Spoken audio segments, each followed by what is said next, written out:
Hi friends and my families, இன்னைக்கு நம்ம என்ன வீடியோ பார்க்க போறோம்னா 10th தமிழ் நியூ புக்ல இயல் 1 ஆல்ரெடி இயல் 1ல உள்ள செய்யுள் ஆல்ரெடி பார்த்துட்டோம். இப்போ உரைநடை பார்க்க போறோம்.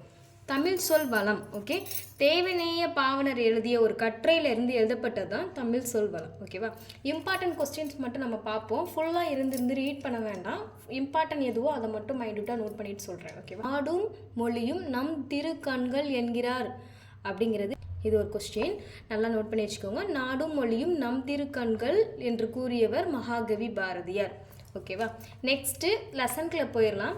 அடிவகை, அதாவது இந்த லெசன் எதை பற்றி சொல்ல போகுதுன்னா பயிர்களுடைய பிரிவுகள், ஒவ்வொரு பிரிவுகள் இருக்குது, அது என்னென்ன பிரிவுகள் அப்படிங்கிறத டீட்டெயில்ஸை சொல்லியிருக்காங்க. ஓகேவா? அவ்வளோதான். ஃபஸ்ட்டு என்ன சொல்லியிருக்காங்கன்னா, ஒரு பயிர் எடுத்துக்கிட்டோம், ஒரு தாவரம் எடுத்துக்கிட்டோன்னா அதோட அடிப்பகுதியை என்ன மாதிரிலாம் சொல்லுவாங்க அப்படிங்கிறதான் ஃபஸ்ட்டே கொடுத்துருக்காங்க. இப்போ தாள் அப்படின்னு சொன்னாங்கன்னா அது எதை சொல்லுவாங்கன்னா, நெல் கேழ்வரகு அதோடைய அடிப்பகுதியை நம்ம தாள் அப்படின்னு சொல்லுவோம். ஓகேவா? தண்டு, நம்ம வாங்கும் முச்சிலேயே நிறைய பேர் பார்த்துருக்கீங்க, கீரை தண்டு வாழைத்தண்டு சொல்லி வாங்குவோம். ஸோ அதாவது தண்டுன்னு சொன்னால் கீரை வாழை அதோடைய அடிப்பகுதியை நம்ம தண்டுன்னு சொல்லுவோம். ஓகே. கோல், நெட்டி மிளகாய் செடி முதலியவற்றையுடைய அடி, அதாவது நெட்டி மிளகாய் செடியோட அடியை நம்ம என்ன சொல்லுவோமா, கோல்னு சொல்லுவோம். ஓகேவா?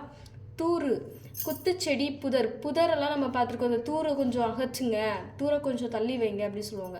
ஸோ குத்துச்செடி புதர் அதோடைய அடிப்பகுதியை நம்ம தூர்னு சொல்கிறோம். ஸோ இதெல்லாம் முக்கியம். இது வந்து பொறுத்துகையில கேட்குறதுக்கு வாய்ப்பு அதிகமாக இருக்குது. சில நேரங்களில் 1 மார்க்கில் கூட கேட்குறதுக்கு வாய்ப்பு இருக்குது. ஸோ இதெல்லாம் முக்கியம், அதை நல்லா பார்த்துக்கோங்க. இந்த பாடத்தில் உள்ள எல்லா முக்கியமான கொஸ்டின்ஸுமே நான் இன்னொரு வீடியோ ஒன்லி கொஸ்டின்ஸ் மட்டுமே எடுத்து உங்களுக்கு வீடியோவாக உங்களுக்கு நெக்ஸ்ட் வீடியோவில் போஸ்ட் பண்ணுறேன். ஓகேவா? அது உங்களுக்கு ரொம்பவே யூஸ்ஃபுல்லாக இருக்கும். இந்த வீடியோவை ஃபுல்லாக ஸ்கிப் பண்ணாமல் பாருங்கள். ஓகே. நெக்ஸ்ட்டு இப்போ ஓகே, தட்டு அல்லது தட்டை.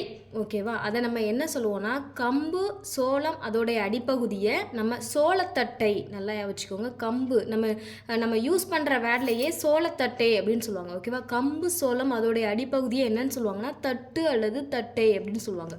ஓகே. களி, கரும்புடைய அடிப்பகுதியை களி அப்படின்னு சொல்லுவாங்க. ஓகேவா? கரும்பின் அடிப்பகுதி களி ஆகும். கலை, மூங்கிலின் அடிப்பகுதி கலை. ஓகேவா? அடி, புளி வேம்பு முதலியவற்றின் அடிப்பகுதியை அடி அப்படின்னு சொல்லுவாங்க. ஓகேவா? இது வந்துட்டு இப்போ நம்ம பார்த்தது அடிப்பகுதி. நெக்ஸ்ட்டு வந்து கிளை பிரிவுகள்.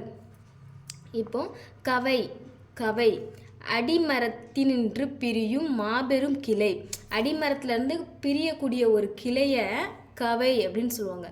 கொம்பு அல்லது கொப்பு, அதாவது கவையோடைய ஒரு பிரிவை தான் நம்ம வந்து என்ன சொல்லுவாங்கன்னா கொம்பு அல்லது கொப்பு அப்படின்னு சொல்லுவாங்க. ஓகே. கொம்பின் பிரிவு, கொம்புடைய ஒரு பிரிவை கிளை அப்படின்னு சொல்லுவாங்க. கொம்பின் ஒரு பிரிவை கிளை அப்படின்னு சொல்லுவாங்க. ஓகேவா? சினை, கிளையின் ஒரு பிரிவை, கிளையோடைய ஒரு பிரிவை சினை அப்படின்னு சொல்லுவாங்க. சினையோடைய ஒரு பிரிவை போத்து அப்படின்னு சொல்லுவாங்க. ஓகே.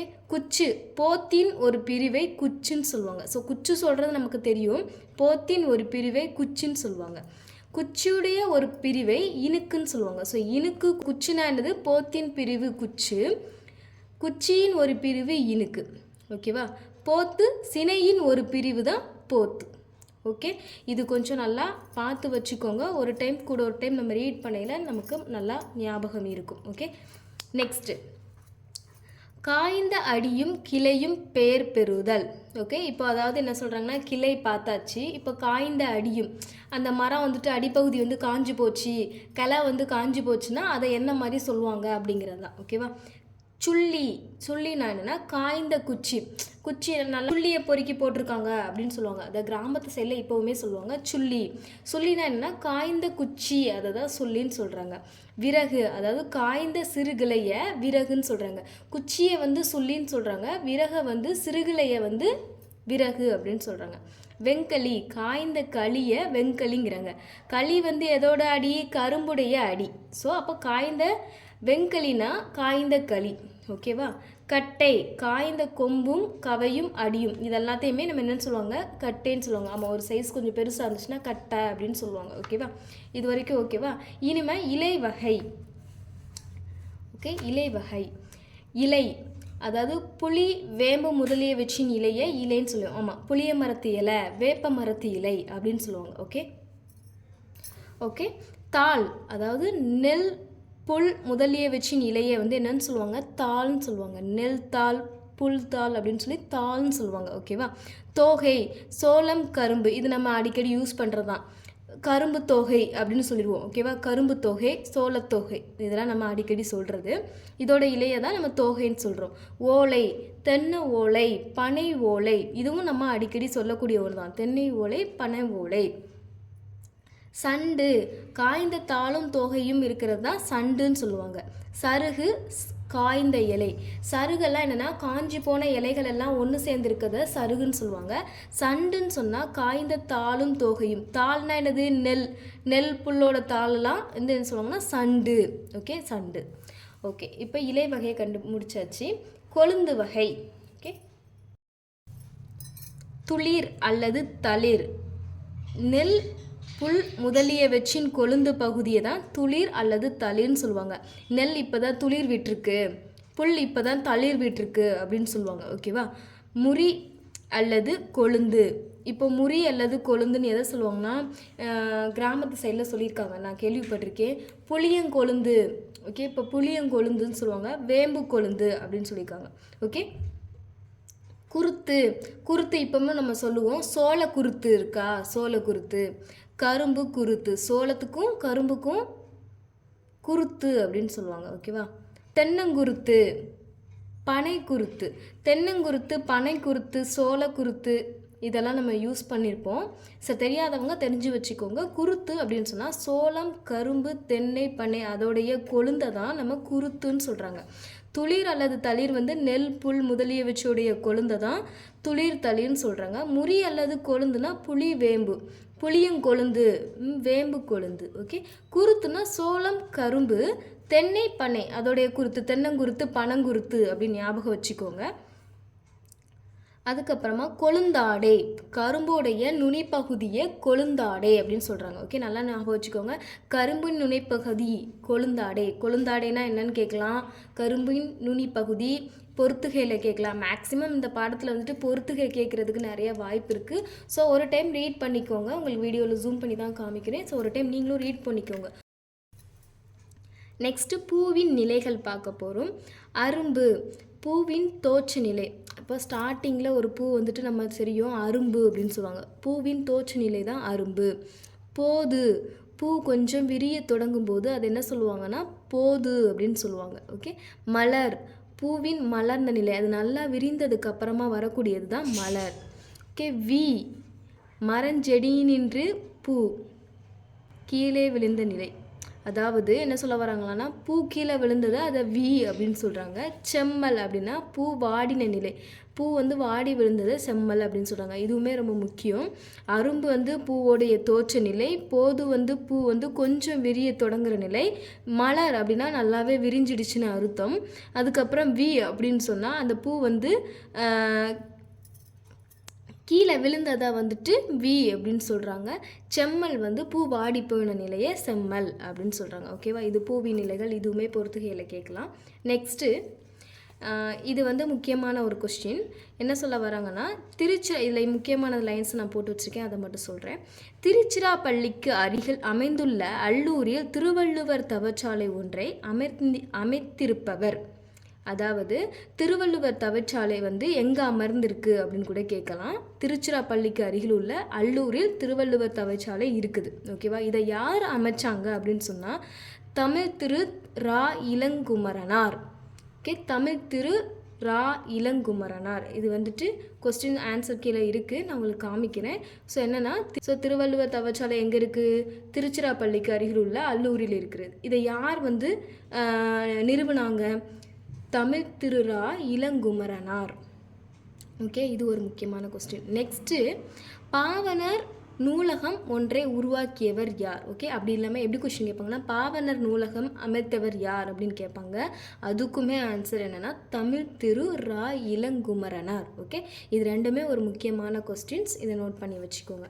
நெக்ஸ்ட்டு, ஓகே, விழிகளை இழக்க நேரிட்டாலும் கூட தமிழ் திரு ரா இளங்குமரனார் எழுதிய நூல்கள் வந்து ரொம்ப முக்கியம். ஓகே. விழிகளை இழக்க நேரிட்டாலும் கூட தமிழ் திரு ரா இளங்குமரனார் எழுதிய நூல்கள் வந்து ரொம்ப முக்கியம். ஓகே. தாய் தமிழினை இழந்துவிடக்கூடாது என்று எண்ணியவர் யார் அப்படின்னு கூட கேட்கலாம். தமிழ் திரு ரா இளங்குமரனார். இதுதான் ஆன்சர். ஓகேவா? ஆன்சர் லாஸ்ட்டில் காமிக்கிறேன். ஸோ இந்த கொஷின் இம்பார்ட்டன்ட். இது வந்து எக்ஸ்பெக்ட் பண்ணலாம். ஓகேவா? நெக்ஸ்ட்டு தமிழ் திரு ரா இளங்குமரனார் என்னென்னலாம் எழுதியிருக்காங்கன்னு சொன்னால் இலக்கண வரலாறு, தமிழிசை இயக்கம், தனித்தமிழ் இயக்கம், பாவனர் வரலாறு, குண்டலகேசி உரை, யாப்பெருங்கலும் உரை, புறத்திரட்டு உரை, திருக்குறள் தமிழ் மரபுரை, காக்கே பாடினிய உரை, தேவநேயம். முதல்தான் யார் அவர்னா தமிழ் திரு ரா இளங்குமரனார். நெக்ஸ்ட் என்ன பார்க்க போகிறோம்னா பிஞ்சு வகை பார்க்க போகிறோம்.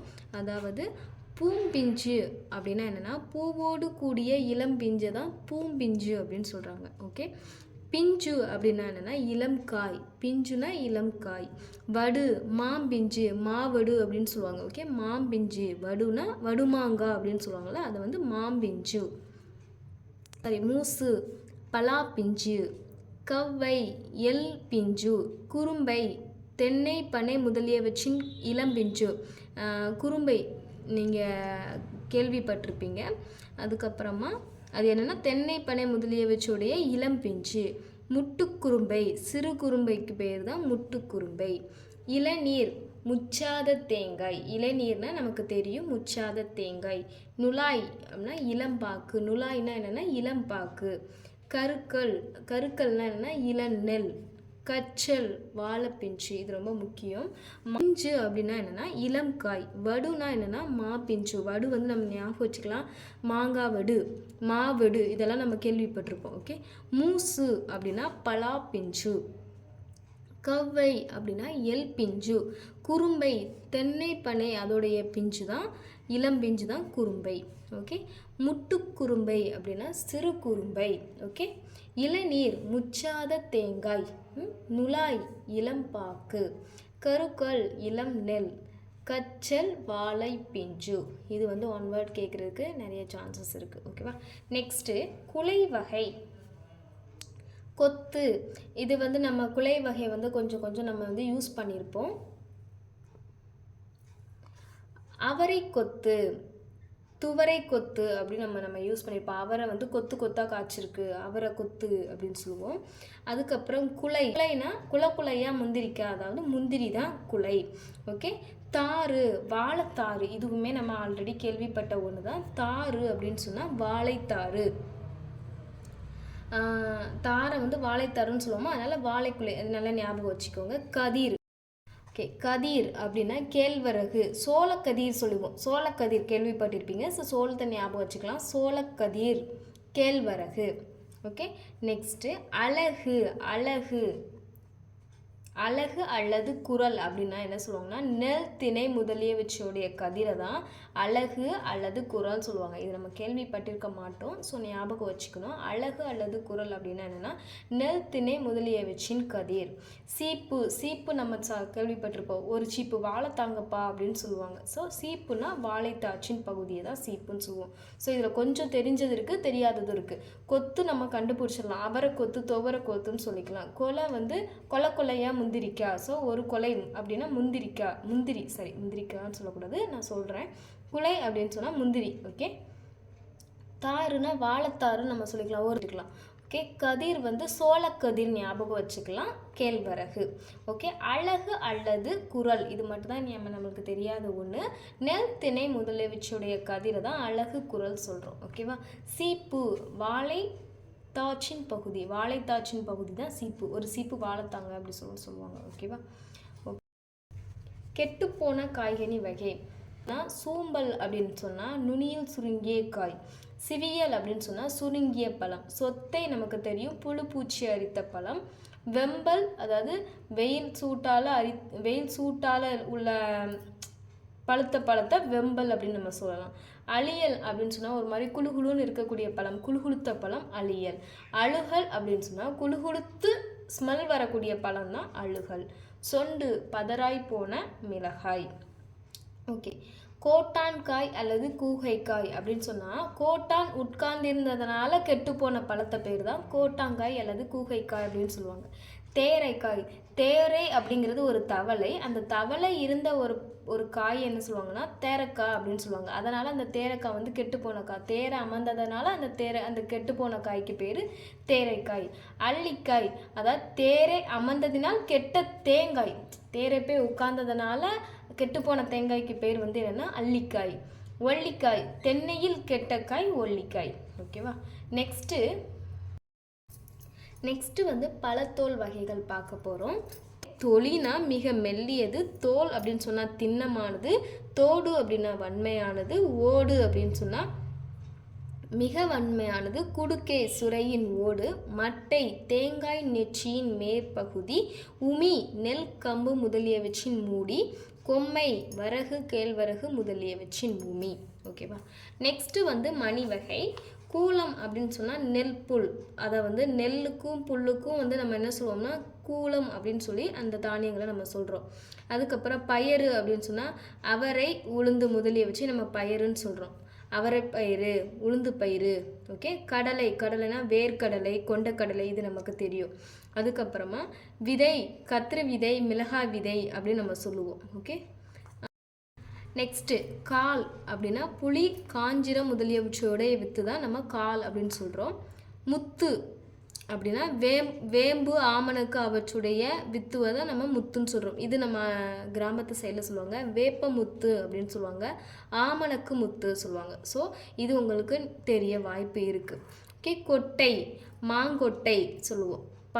பனைமரத்து கொட்டை பனங்கொட்டை அப்படின்னு சொல்லுவாங்க. ஸோ மாக்கொட்டை பனங்கொட்டைன்னு சொல்லி மேக்ஸிமம் கிராமத்து சைடில் யூஸ் பண்ணுவாங்க. சில பேர் நம்ம சிட்டி சைட்லையுமே யூஸ் பண்ணலாம். ஓகேவா. மாங்கொட்டை பனங்கொட்டை. தேங்காய், அதாவது தேங்காய்னா தென்னையுடைய வித்து. ஓகே. தென்னையுடைய வித்து தான் நம்ம தேங்காய்ன்னு சொல்லுவோம். முதிரை, அவரை துவரை அவற்றுடைய பயிர்களை முதிரை அப்படின்னு சொல்லுவாங்க. ஓகேவா. இதை கொஞ்சம் பார்த்து வச்சுக்கோங்க. ஓகே. நெக்ஸ்ட்டு வந்து இளம் பயிர் வகை பார்க்க போகிறோம். நாச்சு, நெல் நாச்சு. இப்போ நடவு செய்ய முச்சுலாம் நெல் நாச்சு அப்படின்னு சொல்லுவாங்க. கத்திரி நாச்சு நட போகிறோம், நெல் நாச்சு நட போகிறோம் அப்படின்னு சொல்லுவாங்க. அதுக்கப்புறம் கன்று நமக்கு தெரியும். மாங்கன்று நமக்கு அவ்வளோவா நம்ம அடிக்கடி யூஸ் பண்ணது. வாழைக்கன்று. ஓகே. அதே மாதிரி புளியங்கன்று, புளி வாழை, இதெல்லாமே கன்று அப்படின்னு சொல்லுவாங்க. குருத்து, வாழையுடைய நடுப்பகுதி இலைநிலையே குருத்து அப்படின்னு சொல்லுவாங்க. பிள்ளை, தென்னையோடைய இளம் பகுதி இலைநிலையே தென்னம்பிள்ளை அப்படின்னு சொல்லுவாங்க. ஓகே. வாழை, குருத்து, தென்னம்பிள்ளை, இதெல்லாம் நம்ம அடிக்கடி யூஸ் பண்ணுறதுனால இது உங்களுக்கு தெரிஞ்சிருக்க வாய்ப்பு இருக்குது. ஓகேவா. நெக்ஸ்ட்டு குட்டி, விழாவின் இலைநிலை, மடலி அல்லது வடலி. அதாவது மடலி அல்லது வடலி இது வந்து கிராமத்து சைடில் யூஸ் பண்ணுவாங்க. வடலியை போய் அறுத்துட்டு வாங்க அப்படி சொல்லுவாங்க. பனையுடைய இலைநிலையை வடலி அப்படின்னு சொல்லுவாங்க. ஓகேவா. பைங்கூழ் அப்படின்னா நெல், சோளம் முதலியவற்றின் பசும்பயிர். பைங்கூழ்னா நெல், சோளத்துடைய பசும்பயிர் தான் பைங்கூழ் அப்படின்னு சொல்கிறாங்க. ஓகேவா.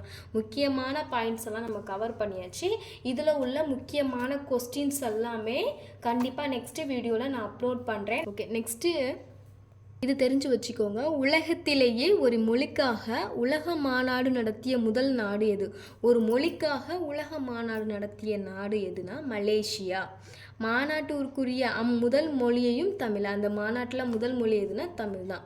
பாவனர் வந்து தமிழ் சொல்வளம் அப்படிங்கக்கூடிய கட்டுரையில் வித்து வகை, வேர் வகை, அரிதல் வகை, காய்ந்த இலவகை, நம்ம இப்போ பார்த்தோம்ல, இலைக்காம்பு வகை, பூமடல், அரும்பு, பூக்காம்பு, இதழ், காய், கனி வகை, இவங்கெல்லாம் உள்ளிட்ட வகை தாவர கழிவு வகை, இது எல்லாமே நம்ம பார்த்துருக்கோம்ல. அந்த கட்டுரையிலேருந்து தான் இந்த தமிழ் சொல்வளம் எடுக்கப்பட்டுச்சு. ஓகேவா. இதெல்லாம் அந்த கட்டுரையில் இன்னும் தெளிவாக விளக்கி இருக்கிறார் பாவனர். தமிழ் சொல்வளம் அப்படிங்கக்கூடிய கட்டுரையில் இது வந்துட்டு நமக்கு வந்து சுருக்கமாக எடுத்திருக்காங்க. இன்னும் விரிவான விளக்கத்தோட அந்த தமிழ் சொல்வதில் இருக்குது அப்படிங்கிறத இதில் கொடுத்துருக்காங்க. ஓகேவா. நெக்ஸ்ட்டு நூல்வழி.